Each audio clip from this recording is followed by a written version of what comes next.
여러분, 블랙타이드 위기다. 이 말이 무슨 말일까요?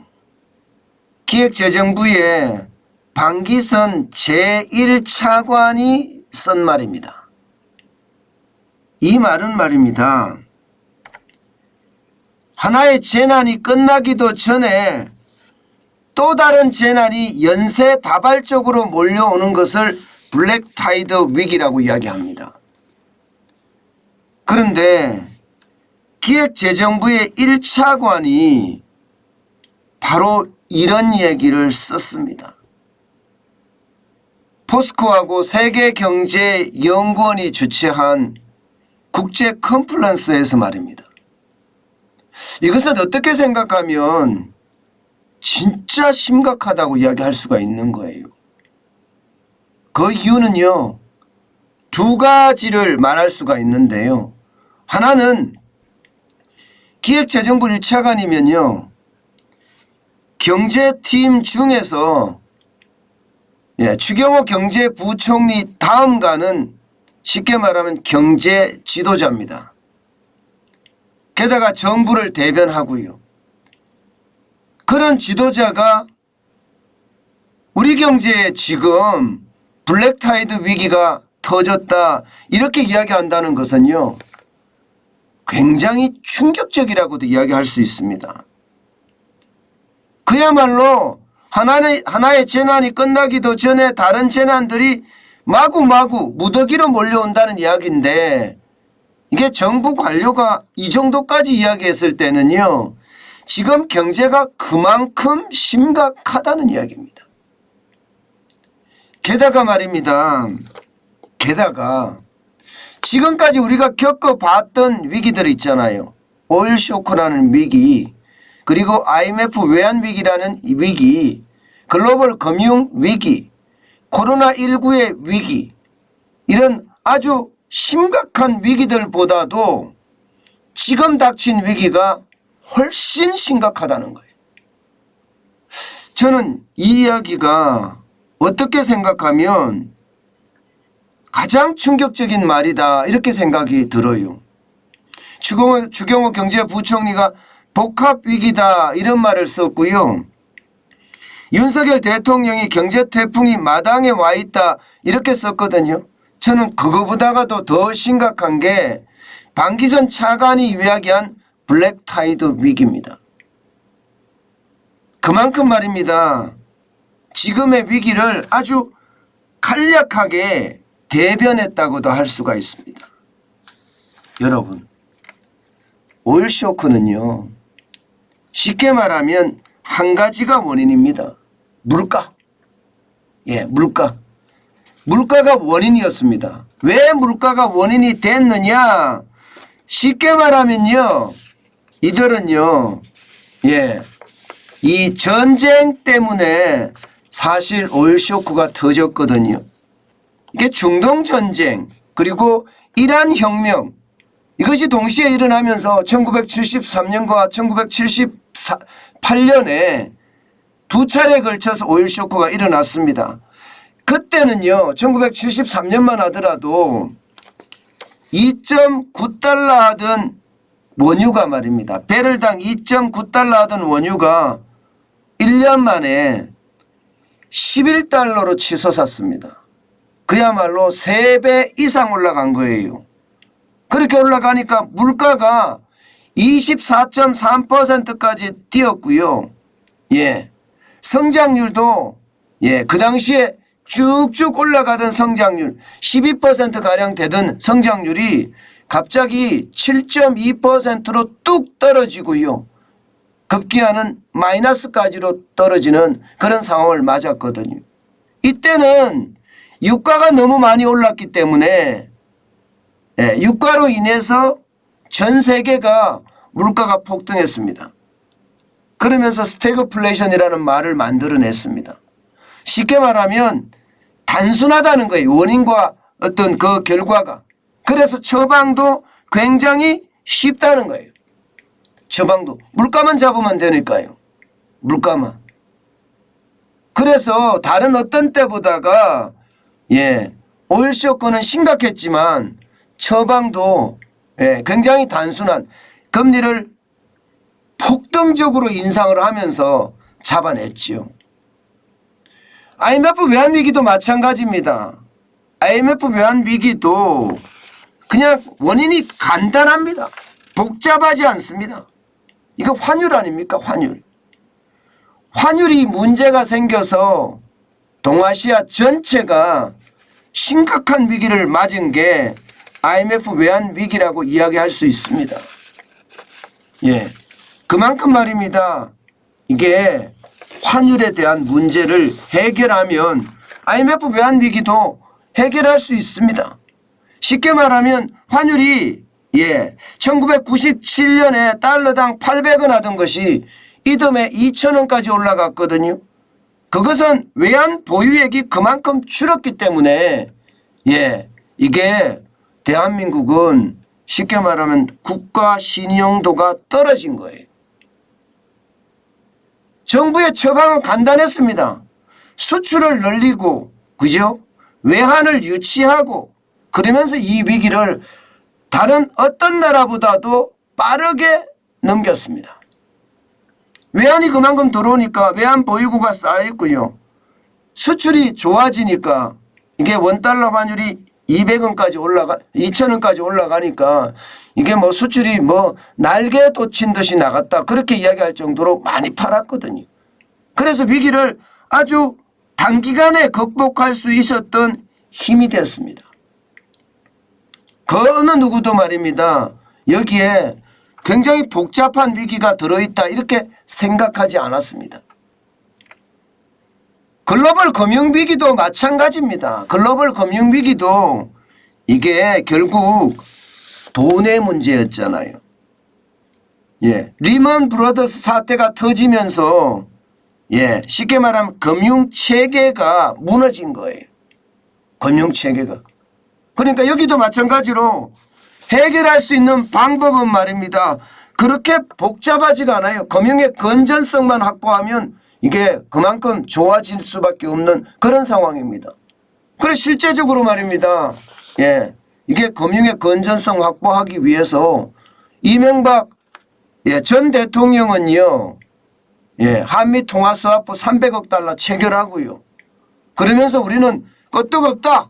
외환도 충분하고 금융 시스템도 아직까지는 건전하다.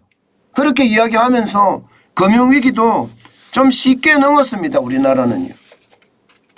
그런데 말입니다. 그런데 지금의 위기를 쉽게 넘을 수 있느냐 이거예요. 지금의 위기를. 지금의 위기는 여러분도 알다시피 원인이 한 가지가 아닙니다. 원인이 굉장히 복잡해요. 이게 우크라이나 사태가 터지면서 말입니다. 물가도 많이 올라갔죠. 이미 그전에 코로나19의 위기 때문에 전 세계 공급망이 부서지면서 원자재 가격이 폭등했습니다. 마치 오일쇼크 같은 위기가 하나 거기에 들어있는 거죠. 지금도 그 오일쇼크 같은 상황은 계속되고 있습니다. 여기에다가 외환은 좋으냐?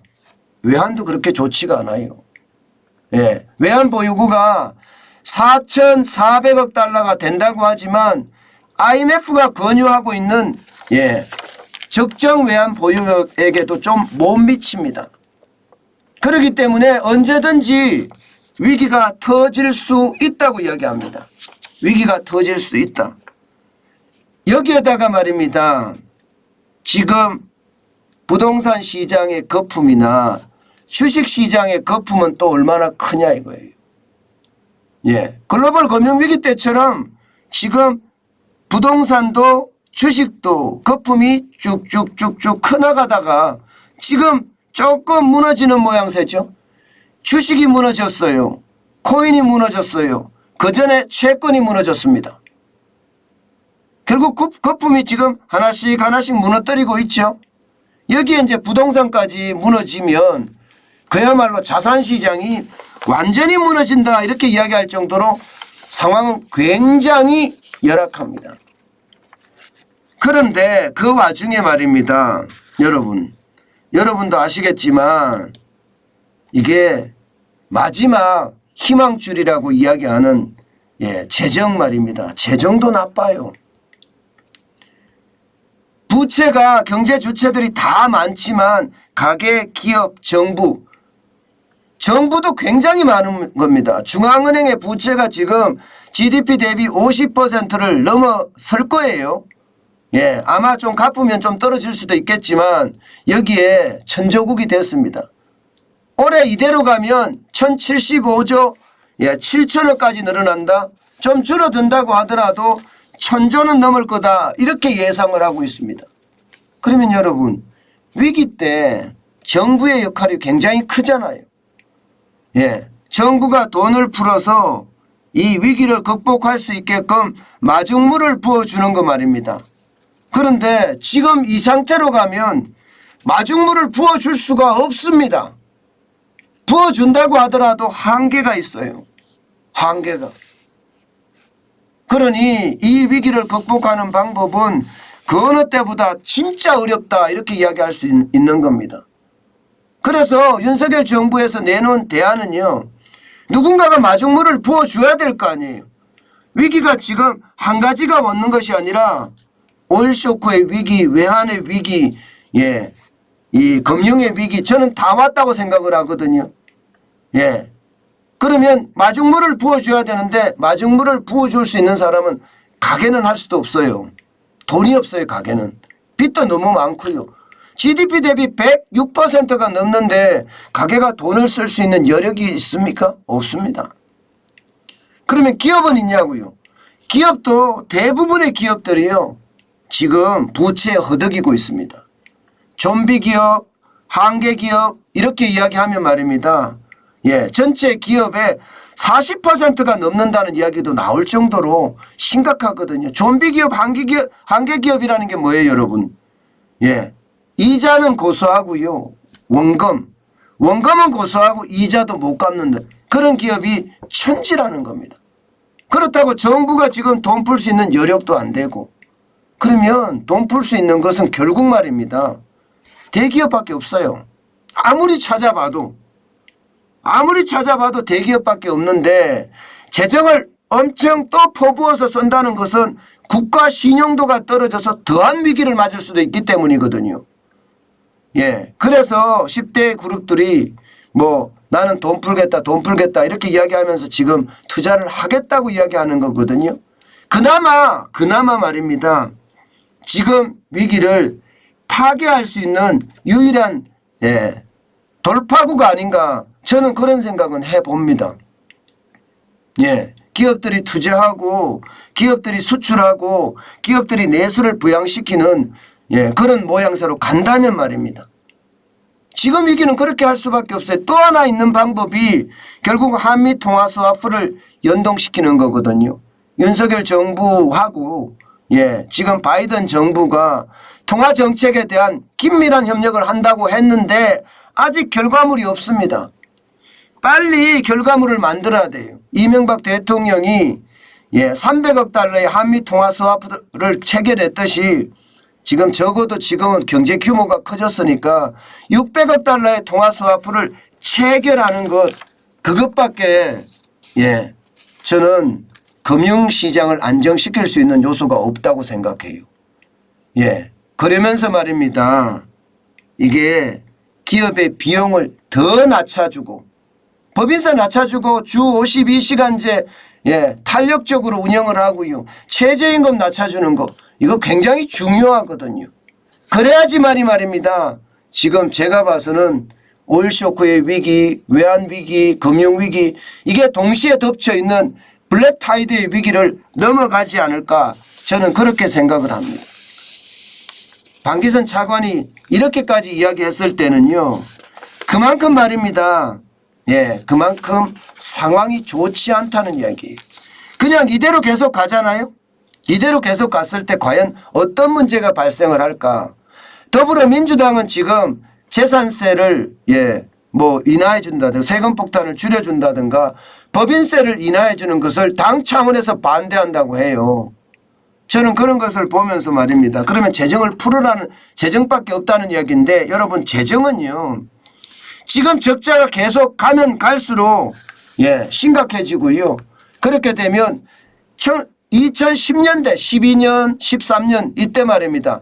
남유럽의 재정 위기가 터졌잖아요. 그리스부터 시작해서 이게 국가 신용등급을 강등하니까 난리가 났었거든요.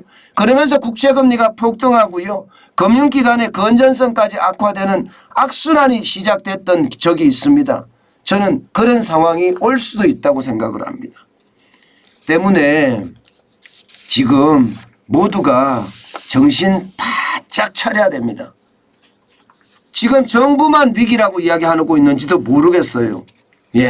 그만큼 지금 심각한 상황이 앞으로 계속될 거다 그렇게 보이는데 그것은요 우리가 지금 그 어느 때보다 일을 좀 더 하면서 위기를 극복할 수 있는 것 아닌가 저는 그런 생각도 하는 거거든요.